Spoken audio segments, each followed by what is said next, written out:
Hello, fellow learners, and welcome to The Explainer. Today, we're putting on our detective hats and stepping into the role of a language detective. We're going to look at something we literally all do, every single day, without even realizing it. We're going to decode the silent language happening right in front of our eyes. Okay, let's dive into this, because by the end of our time together, you're going to see every single conversation you have in a completely different, almost matrix-like way. Here is our map for today's exploration. 1. The silent majority. 2. Birdwhistle's kinetic code. 3. The 5 movement types. 4. Decoding posture and emotion. And finally, number 5, your daily Kinesics checklist. All right, Section 1. The silent majority. Unspoken communication. So whenever you talk to someone, whether it's a colleague, a close friend, or even just the barista at your local coffee shop, there is a massive, invisible data load being transmitted back and forth. Now, we've all heard that famous quote, right? Action speaks louder than words. We usually treat this as just a folksy old cliche or maybe a nice piece of moral advice. But today, I really want you to reframe this in your mind. It's not a metaphor. It is a literal, quantifiable, scientific reality. There is a staggering imbalance in how we communicate. Look at this. A massive 65 to 70% of social meaning in any conversation comes entirely from nonverbal cues. That's your facial expressions, your tone of voice, your eye contact, gestures, and posture. The actual, literal words tumbling out of your mouth, they account for a mere 35% of the meaning.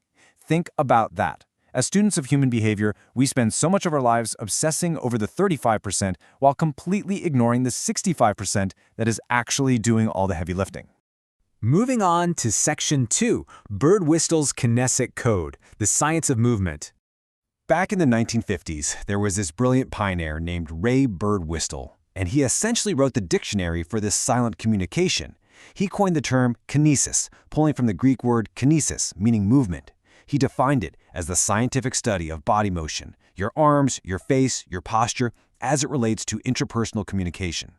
What Birdwhistle did was absolutely revolutionary. He took what everyone assumed was just random, meaningless body motion and elevated it into a formal, structured visual language. This comparison perfectly illustrates his core breakthrough. For the longest time, the myth was that body language was purely a biological instinct, that we just move around randomly based on pure feeling. Well, Birdwhistell completely shattered that. He proved that body communication is actually a systematic and socially learned system. Just like you learned English or Spanish or French, you learned how to move your body from your specific culture. He called this Kinesics syntax, which is basically the strict grammatical rules governing how tiny physical movements are arranged together to form clear, readable meaning. Let's break that down in Section 3, the 5 movement types, the vocabulary of kinesics. If body language has a syntax and a grammar, well, we need to learn its core vocabulary, right? Birdwhistell broke this whole thing down into 5 specific categories: emblems, illustrators, regulators, affective displays, and adapters. I want you to imagine these as the nouns, verbs, adjectives, and punctuation marks of our nonverbal grammar. Every single time you shift in your chair, wave your hands, or break eye contact, you're using one of these 5 tools. Let's look closely at a couple of the most common ones you use literally every day. First up, we have emblems. These are your direct word substitutes. A classic, real-world example is the OK sign made with your thumb and index finger. You don't even need to speak. The gesture perfectly replaces the word. But you have to remember Birdwhistle's rule here. This is a learned language. And that brings up the really tricky concept of cultural relativity. Because we learn these emblems from our specific societies, this exact same OK sign changes meaning entirely across borders. In some cultures, it means money. And in others, actually, scratch that. In others, it's highly offensive. Next, we have illustrators. So the crucial point is that while emblems replace words, illustrators actively support them. Think of them as the adjectives of body language. Imagine someone giving you directions to a coffee shop and using their hands to physically map out a left turn, or drawing a big circle in the air when describing a massive pizza. These movements are actively mapping to the words being spoken out loud, enriching that 35% verbal communication with a whopping 65% visual context. Now for Section 4, Decoding Posture and Emotion. Let's talk about affective displays. Okay, let's put our new detective skills to the test and look at affective displays. These are movements that broadcast emotions. We'll use a highly accessible, surprisingly furry analogy for this one. Take the cat on the left. Its tail is held high and perfectly upright. We instinctively read this effective display as confidence and happiness. Now look at the cat on the right. Its tail is tucked securely between its legs. We immediately, without thinking, know this is a submissive, nervous posture. We naturally read the nonverbal syntax of animals all the time. But guess what? Humans are broadcasting these exact same tail high and tail tucked signals constantly. Let's shift the analysis to a human subject. Now, what's really interesting about this slide is how we can map out the exact human version of that tail-tucked posture. Notice the kinetic syntax of weakness or powerlessness. Look at the specific clues: the dropped chin, the nervous, tight smile, the way the shoulders and arms are physically shrunk inward as if they're trying to take up less space. Look at the clenched fists and those crossed ankles. Individually, these are just tiny micro-movements, but combined under kinetic syntax, they scream nervousness and submission to anyone watching. And hey, if you think this doesn't apply to you, this humorous comic of the sleeping salesman slumped over the desk perfectly illustrates how deeply these affective displays impact our everyday professional environments. Your posture is talking, even when you aren't. If you're slumped over in a meeting, your body language is literally shouting, "I have lost interest," far louder than any polite words you might try to say. Finally, Section 5, your daily kinetics checklist. Time to track your movements. Let's pivot from all this theory to some actual practice. Here is your daily actionable checklist to empower you to become fluent in your own nonverbal habits starting today. Step 1. Track your adapters. Adapters are your self-soothing movements. The next time you're stressed, just notice what you do. Do you bite your lip, click a pen, fidget with a ring? That's an adapter. Step 2. Observe regulators in a meeting. Regulators control the flow of conversation. Watch how people nod to encourage someone to keep speaking or slightly raise a hand when they want to politely interrupt. Step 3. Identify your personal illustrator patterns. When you explain something passionately, what do your hands do? Are you a choppy hand waver or more of a smooth hand glider? Becoming a true master of this silent language always starts with observing yourself. So as we wrap up this explainer, I want to leave you with one final provocative thought. I want you to stop right now, wherever you are, and just freeze your body. What is your current posture communicating to the room right at this exact moment? Are your shoulders shrunk? Is your chin dropped? Or are you sitting tall, actively engaged? You have the dictionary now. It's time to start reading the room. Thank you so much for learning with me today, and keep observing. Welcome to this explainer. Today, we're diving into something we literally all do every single day: human connection.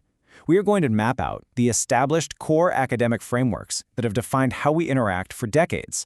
But then, we're going to look at exactly why our rapidly shifting, hyper-digital world is out there actively breaking every single one of those old rules. If you've ever found yourself wondering why texting a friend today feels so totally different from communicating even just 10 years ago, well, you are definitely in the right place. Let's get into it. Here is our roadmap for today.